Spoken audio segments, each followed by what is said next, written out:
Protege tu casa del frío y ruido. Ventanas Comerlin, líder en aislación.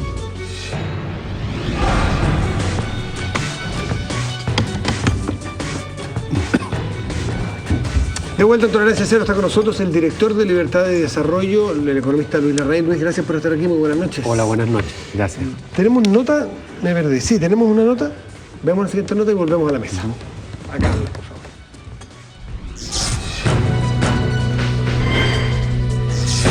Vamos a hacer aterrizar al gobierno de los problemas reales de las pymes. Nosotros le planteamos que pudiera haber una agenda energética. Primero fue con los pequeños empresarios y luego con los grandes.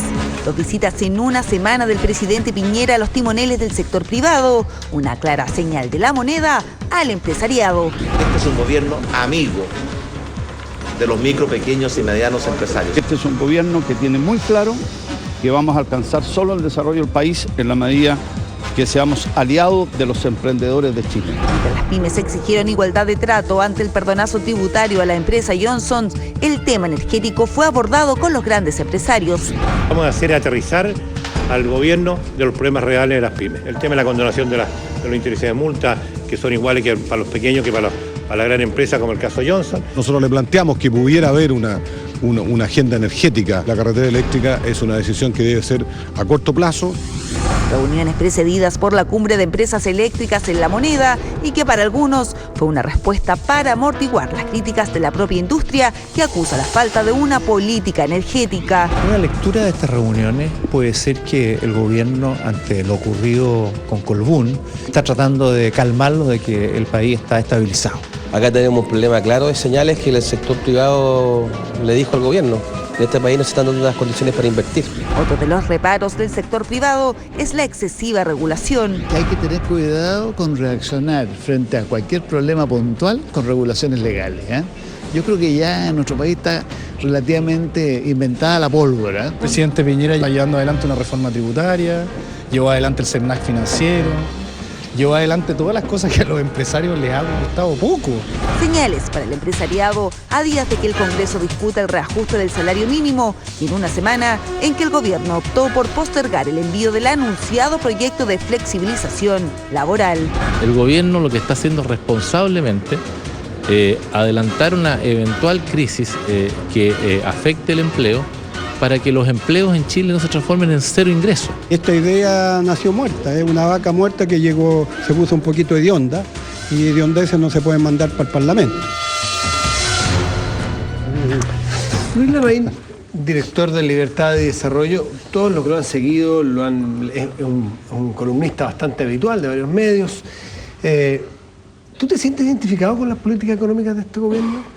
Yo diría que lo grueso sí. O sea, este es un gobierno que... Pero lo bien grueso. O sea, no, siempre hay matices, pero yo te diría que es un gobierno que al final defiende un esquema de empresa privada que pone el acento en el crecimiento. Recordemos que la principal promesa del gobierno de Sebastián Piñera fue que este gobierno iba a hacer la segunda transición, que era la transición hacia el desarrollo. Y hay una promesa ahí de crecer al 6%, que hasta el momento le ha resultado. El tercer año va a ser más difícil con la crisis internacional que se nos viene. Una promesa de crear empleos, ha creado los empleos, y en ese sentido yo creo que hay una cuestión gruesa que se está cumpliendo. Ahora, ¿en lo micro te parece populista? Mira, lo que pasa es que yo creo que eso requiere alguna elaboración. Yo creo que lo que ha pasado en el mundo y en Chile en particular es que estamos viviendo un momento de cierta desafío a los poderes establecidos, y también desafío a la intermediación, la representación política, económica y de otra índole. Entonces, es un momento súper interesante, encuentro yo. Y un momento que, como todos los momentos de cambio, tiene algunas amenazas serias y tiene también oportunidades muy grandes. Y yo creo que dentro de las amenazas serias el populismo. Y el populismo por falta de reflexión al analizar los problemas, por hacer primar la consigna en lugar de estudiar el tema. ¿Pero eso prima en estos 2 años de gobierno, a tu juicio, o más de lo que tú hubieses esperado o querido? Yo creo que en la clase política chilena ha primado la consigna y que en muchas ocasiones el gobierno no ha estado ajeno a eso. Y hay ocasiones en las cuales, a mi juicio, se han tomado decisiones por una consideración más bien populista o popular que por una consideración de fondo. Pero yo creo que eso no es un problema solo del gobierno, sino un problema de la clase política chilena. Perdón, ahora, también hay oportunidades. ¿Cuáles? Por supuesto. Disculpa, Sí, claro, por supuesto. Yo creo que, bueno, una que creo que está teniendo consecuencias fue la de Barrancones.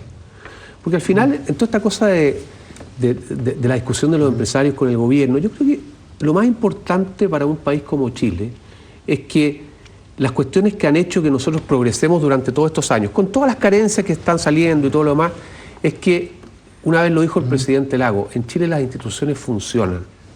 Aquí se aplica lo que los sajones llaman el rule of law, o sea, o nosotros más bien el Estado de Derecho. O sea, cuando tú vas a hacer un proyecto, tú tienes claro qué cosas tienes, qué requisitos tienes que cumplir. Y eso es un proceso impersonal, no depende de quién es el empresario que lo está haciendo. No es como, perdonando, digamos, a nuestros vecinos argentinos, no es a la Argentina. O sea, no hay que ser amigo de los Kirchner para que te resulte un proyecto. Tú tienes que cumplir los pasos para que te resulte. Eso es lo que Chile ha tenido y que yo creo que hay que mantener. Entonces, desde ese punto de vista, por ejemplo, la decisión de Barrancones fue una pésima decisión, que además, independientemente de su mérito, fue una pésima decisión porque ahí se habían cumplido todos los requisitos. ¿Me permite, Fernando, señor Larraín, decir que independientemente de su mérito es como el chiste, independientemente del peso del elefante? La política, creo yo, no puede funcionar, y en eso consiste su naturaleza antiestética, zigzagueante. La política no puede funcionar como esos principistas de la ética que dicen que se cumpla la ley aunque se venga el cielo abajo. Eso no tiene sentido en política. Es como el capitán de un barco, hace todos los zigzags que sean necesarios con tal que el barco no se hunde. Ya veremos cómo llegamos a puerto en algún momento. Esto respecto a eso, un comentario. Pero ahora viene la pregunta. Usted hablaba del populismo y el año pasado digamos, se incendió, partió con Barrancones, después vino el asunto de Iraicén y luego llegó el espinazo, la madre de todos los movimientos que fue el movimiento estudiantil, y la madre de esa madre es el eslogan o el principio que primero se expresaba como la mejoría de la educación y luego se convirtió en no al lucro. No al lucro. Eso es lo que se usa ahora más. Últimamente los jóvenes se han sentido validados en esto por lo que pasó en la Universidad de Viña del Mar. La Universidad del Mar. Que ellos, haciendo yo diría una falacia lógica, creen que una cosa traspasa a la otra. Yo creo que no, pero da lo mismo. Los movimientos tienen sus propias lógicas. ¿Qué opina usted en este aspecto específico, a propósito? ¿Cree que la educación, una educación de calidad, no estoy hablando de cualquier educación, no estoy hablando meramente de un tema de nivel de la mochila financiera de la gente, sino que, yendo a la casilla número 1, ¿usted cree que la calidad de la educación pasa por negar en este aspecto específico de la vida nacional el principio del lucro? ¿O cree usted que no, que eso es otro capítulo más de lo que usted llamó populismo? A ver, en materia de educación, yo creo que hay que distinguir entre educación escolar y educación universitaria o superior. En materia de educación superior está prohibido el lucro, ¿no? O sea, la ley lo prohíbe. En materia de educación escolar no está prohibido. A mi juicio, el tema de la calidad de la educación no pasa por el tema del lucro en lo fundamental. Aunque sí uno puede reconocer de que en educación superior uno mira las principales universidades, las más prestigiosas en general, no son con fines de lucro. Pero sí hay otras universidades, por ejemplo en Estados Unidos, en Brasil, en muchas partes, que van más a una formación profesional, más que a hacer ciencia, y que tienen fines de lucro y que lo hacen muy bien. Entonces, para mí no pasa por eso. Ahora, cuando usted va a un caso concreto de la Universidad esta del Mar, claramente hay situaciones en Chile que han estado sucediendo en la cual se está transgrediendo la ley, ¿no? Y por lo tanto, ese tipo de cuestiones tienen que abordarse. Pero vamos a la cosa de fondo, porque Fernando me preguntaba por el tema del populismo. ¿Qué es lo que es lo de fondo a mi juicio en materia de educación? Fíjense que en educación, yo he estudiado bastante el tema, curiosamente la educación es muy intensiva en capital. Si uno trata de describirla como industria, esto como economista, es muy intensiva en capital, o sea, se necesita mucha inversión de capital. La pregunta respecto al tema del lucro es el siguiente, a mi juicio. ¿Tenemos suficientes instituciones como los jesuitas, el Opus Dei u otras instituciones que quieran hacer una universidad sin fines de lucro, de verdad sin fines de lucro, o como la familia Ibáñez, digamos, y eso es suficiente para captar toda la oferta que se necesita en Chile. Yo creo que no. Y dado eso, a mí me parece razonable que se busquen fórmulas, siempre en la ley, o modificando la ley, ¿sí? Que permita que otras personas puedan aportar dinero para educación, haciendo grandes inversiones en edificios y otras cosas, que requieren, para poder hacer esas inversiones, que se pague por lo menos, al menos, lo que le va a cobrar el banco por un crédito hipotecario. Entonces, si ustedes me dicen esto tiene que ser más regulado que lo que tiene que ser en otros sectores, yo estoy de acuerdo, tiene que ser más regulado. Pero satanizar el lucro, yo creo que es populismo. Y lo que sí hay que hacer es que hay que distinguir entre distintas situaciones. Cristian. Luis, usted, una de las cosas que le ha machacado mucho el tema del populismo, y el Instituto de Libertad y Desarrollo se convirtió en este gobierno en una especie, como que asumió una especie de oposición intelectual al gobierno, o, como dicen algunos miembros del gobierno, una especie como de protector de la doctrina de la fe, digamos, de que la derecha tiene esta doctrina y por lo tanto ustedes cada vez que se desvía, ustedes lo critican y han jugado bastante bien ese rol. Ahora, la impresión que hay detrás es que cuando los gobiernos asumen y los países no están en crisis, es muy difícil hacer cualquier tipo de cambio muy brusco. Los que han hecho cambios bruscos, que son los ídolos de la derecha, como Reagan o como Margaret Thatcher, heredaron países completamente en crisis. ¿El rol que ustedes están jugando no es un poco exagerado frente a lo que ha hecho este gobierno y frente a los números? Bueno, lo que pasa es que cada uno tiene su rol. Y yo creo que en eso nosotros no nos confundimos. Al principio esto creó ciertos resquemores porque justamente mucha gente de la que está en el gobierno es gente muy cercana a Libertad y Desarrollo, y por lo tanto de repente se pudo malinterpretar. Pero nosotros tenemos objetivos distintos a los del gobierno, ¿no? O sea, nosotros perseguimos ciertas ideas, nosotros nos inscribimos un poco, si ustedes quieren ponerle una cosa que conoce todo el mundo, a pesar que no nos cae tan bien, de lo que se llama el neoliberalismo. Nosotros preferimos decir liberalismo clásico. Tenemos esas ideas, pensamos que esas ideas son buenas para el país. Entonces, ¿qué es lo que pasa? El gobierno tiene una agenda, pero una agenda que está circunscrita a los 4 años, que, como decía Fernando antes, tiene que ver con las realidades de la política. Entonces, ellos pueden tener un objetivo, que desde su punto de vista como gobierno puede ser legítimo, pero que desde el punto de vista nuestro no es bueno. Le doy un ejemplo bien concreto: aumentar los impuestos. Nosotros estamos convencidos, y de verdad estamos convencidos, de que aumentar los impuestos no es una buena solución para, por ejemplo, resolver los problemas de desigualdad que hay en Chile. O sea, nosotros creemos que incluso en algún evento aumentar los impuestos puede aumentar la desigualdad.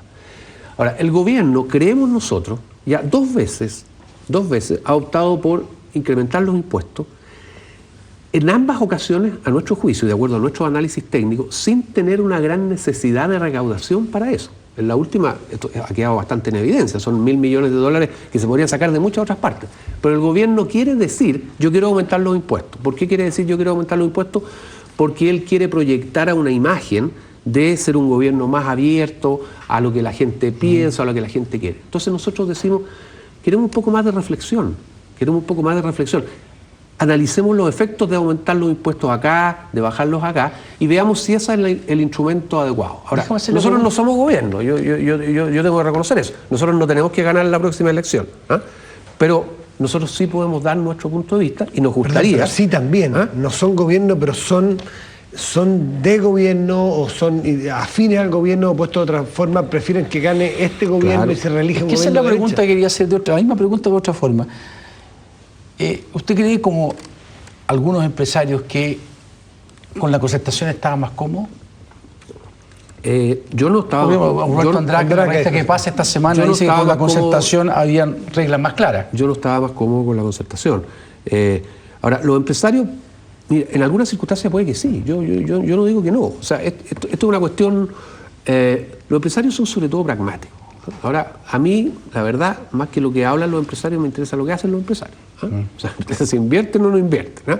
Nosotros lo hemos visto, por ejemplo, a veces catalogados como más papistas que el Papa. Si usted toma la mayoría de las declaraciones de los empresarios, por ejemplo, respecto al tema de reforma tributaria, y yo diría que un grupo bien importante dice que están de acuerdo con que a ellos les suban los impuestos. Ahora, ellos también saben que la incidencia de un impuesto que es lo que estudia quién finalmente paga el impuesto, es una cuestión bastante compleja. Y por lo tanto, cuando se cobra un impuesto a la empresa, ese impuesto a la empresa lo pueden pagar los accionistas, o lo pueden pagar los consumidores de la empresa, o lo pueden pagar los trabajadores de la empresa. Y eso va a depender de cuánta flexibilidad tiene la empresa para moverse, si es que eso va a redundar en peores remuneraciones, o en menos empleo, o en aumentar el precio a los consumidores. Entonces, desde ese punto de vista, yo creo que los empresarios en eso son bastante pragmáticos, y es posible que en algunas circunstancias hayan preferido una decisión de un gobierno de la concertación que este. Pagar ese costo que a lo mejor no está nada. Ahora, me parece clave la variable de cómo se decide quién paga. Que ahí tenemos que ir de alguna forma a una cosa conceptual también. Me acuerdo hace mucho tiempo haber visto un documental donde Milton Friedman decía a cámara sin ningún problema que pedirle responsabilidad social a la empresa era una insensatez. A la empresa había que pedirle lo que había sido creada para hacer, que era básicamente maximizar las utilidades, y que eso, a partir de eso se generaba crecimiento, se generaba un montón de cosas. Por lo tanto, quien toma las decisiones de a ver a quién se le transmite el costo de una determinada regulación o una determinada reforma tributaria, al final son personas, no son la empresa. La definición la toma los accionistas, o la toma el dueño, o la toma en última medida un grupo de personas. La toma una persona sobre la base de ciertas restricciones que tiene. Por ejemplo, ¿cuánta competencia tiene?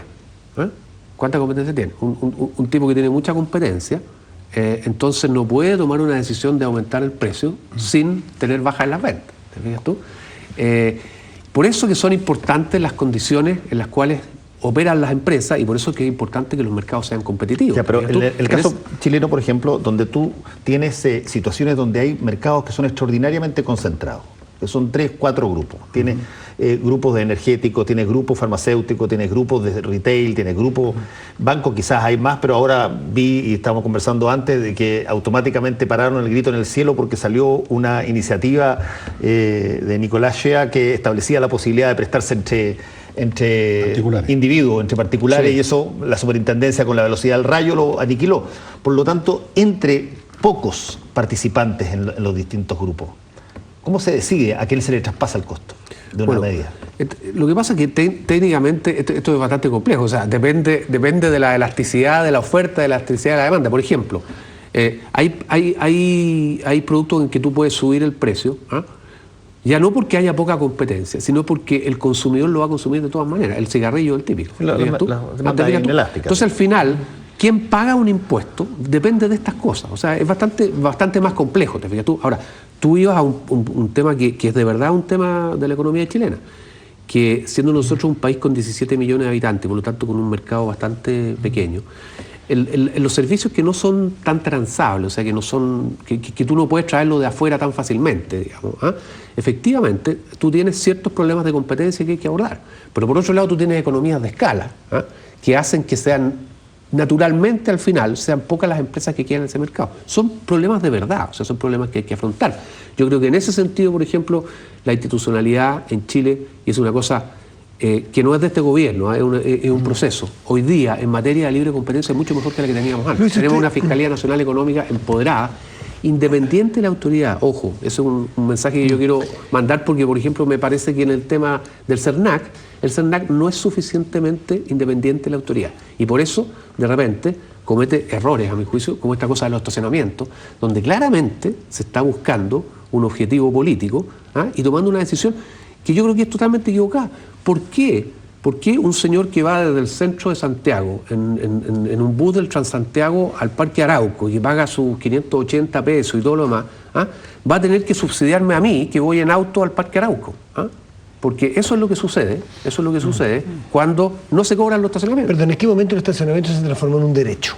Como si fuese derecho el derecho poder respirar. al estacionamiento. O sea, yo entiendo que alguien plantee que en materia de salud tiene que haber ciertos derechos mínimos, pero en materia de estacionamiento, por favor. Es interesante lo que plantea Luis, porque tú dijiste y pusiste como parangón la Fiscalía Nacional Económica respecto del CERNAC. Efectivamente, el CERNAC es un brazo del Ministerio de Economía. Y el CERNAC por mucho que se diga, CERNAC financiero y todo lo demás, no tiene instrumentos ni herramientas para efectivamente tratar autónomamente las cosas que... Yo creo que debería tener una institucionalidad más independiente. La Fiscalía Nacional Económica también se relaciona con el gobierno a través del Ministerio de Economía, pero en cuanto a su nombramiento, en cuanto a sus facultades, tiene bastante más autonomía. Ahora, es cosa muy efectista, perdona, porque en el caso del estacionamiento eso no pasó y el CERNAC tiene 180 funcionarios.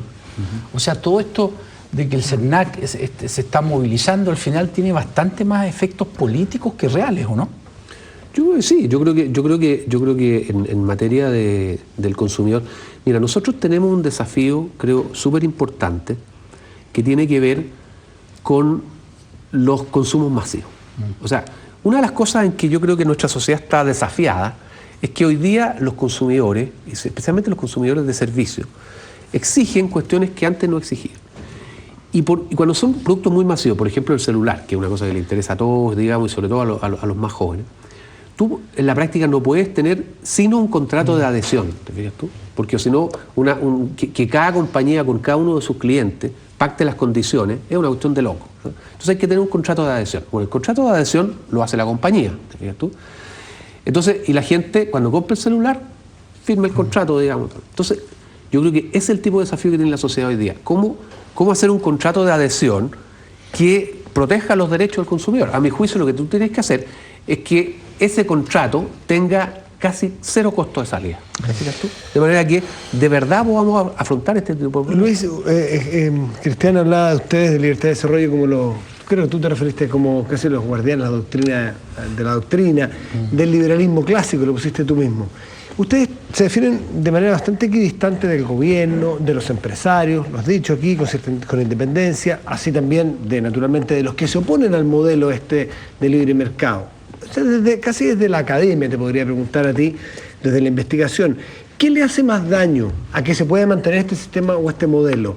¿Los que se oponen a él y lo quieren bombardear con que el lucro es malo, en fin, lo que hemos visto? ¿O los empresarios que supuestamente son aliados, pero que hemos visto en Chile que abusan, que se coluden, no todos, pero que hemos visto con mucha frecuencia, quizás porque hoy día hay más ojo para investigarlos? Mucha colusión, mucha letra chica, mucho abuso, poca competencia. ¿Acaso ellos no son efectivamente los que le otorgan en bandeja todos los argumentos a los que se oponen a este modelo para que este modelo cambie definitivamente?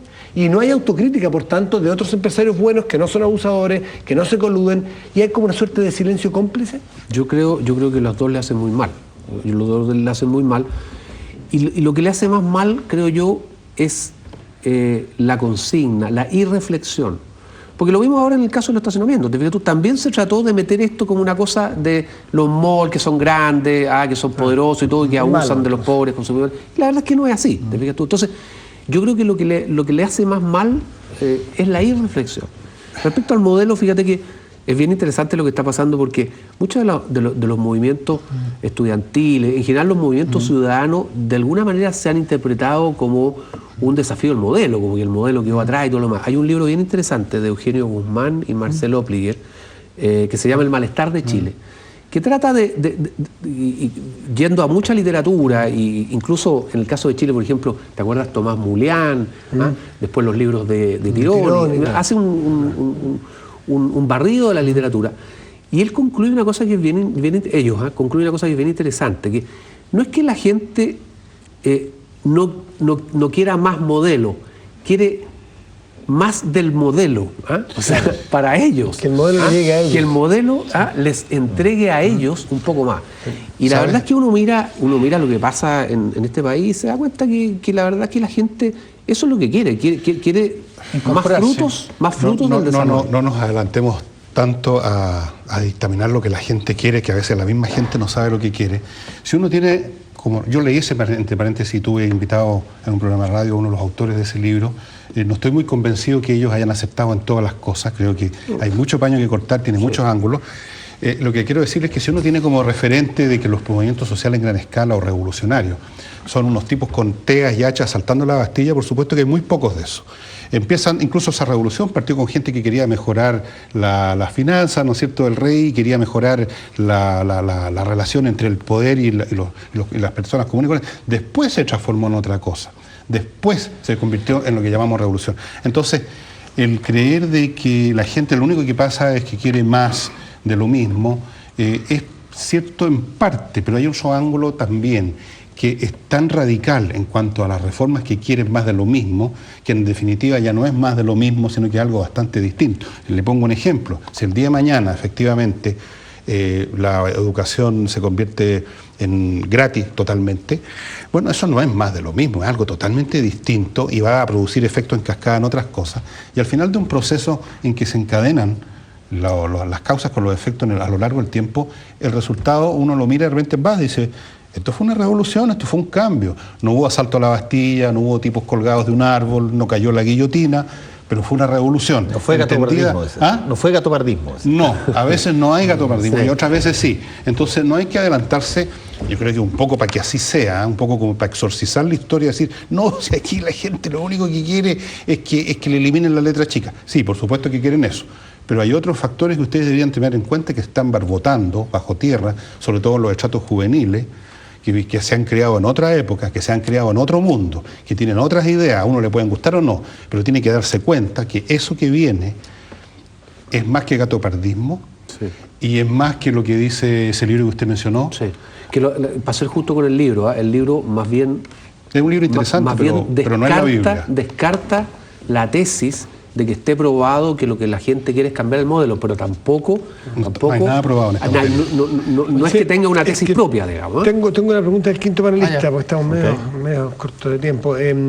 Alicel Belmar es una persona que participa de nuestra comunidad de Twitter, pregunta, distribución del ingreso, ricos versus clase media y pobres es vergonzosa. ¿Falló el modelo? Pregunta, ¿qué hicieron mal para que siga creciendo esta brecha? Bueno, yo creo que los últimos 20 años, hablemos de los años de la concertación, podríamos incluso remitirnos antes, al año 85, cuando empieza el periodo de crecimiento. Fíjate que lo que ha pasado es que ha habido un cambio súper importante en la composición del ingreso en Chile. Pero ese cambio ha hecho que nosotros hayamos cambiado de ser un país en que el grupo socioeconómico bajo era el más importante, los pobres, 40% de pobres y todo lo demás, a ser un país donde el grupo socioeconómico bajo es un 15%. Esa es la última medición de pobreza que tenemos. Y una gran clase media. Ahora, en clase media caben todos, y además se autoclasifican todos, porque todos dicen que son clase media, digamos. Quedan como 2 o 3 familias, digamos, y después todos somos clase media. Pero eso ha hecho que, la verdad, si uno mira, hoy día la estructura socioeconómica de Chile es bien distinta a lo que era antes. Hoy día la clase media es lejos la más grande. Y ojo, eso es un aliciente para el populismo. ¿Por qué? Porque en general las iniciativas populistas son para la clase media. Hablemos de los bonos. Aquí hubo un bono hace poco, un bono para 7 millones de personas, y hubo otro bono para 700.000 personas. A mí, obviamente que al político le gusta el bono de las 7 millones de personas.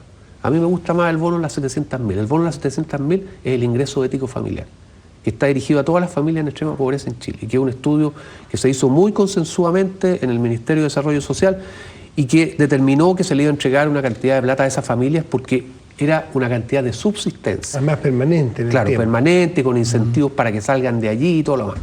El otro bono, con el precio de los alimentos. Es verdad que el precio de los alimentos subió, es verdad que el precio de los combustibles ha subido, pero ¿quiere decir que cuando baje el precio del combustible, cuando baje el precio de los alimentos, le van a quitar esa plata a la gente?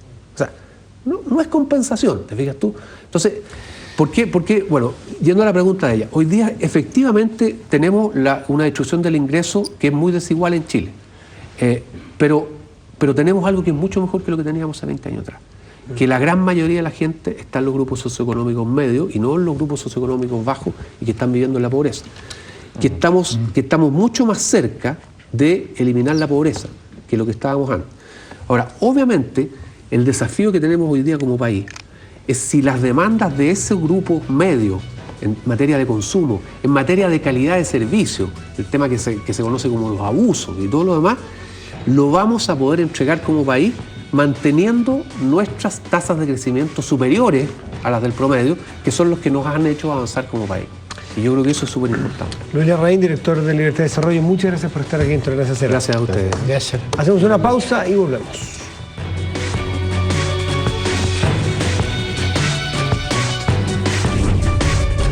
Tenemos la fórmula principal para cumplir tus metas financieras. MBA, especialidades médicas y odontológicas, diplomados y magíster.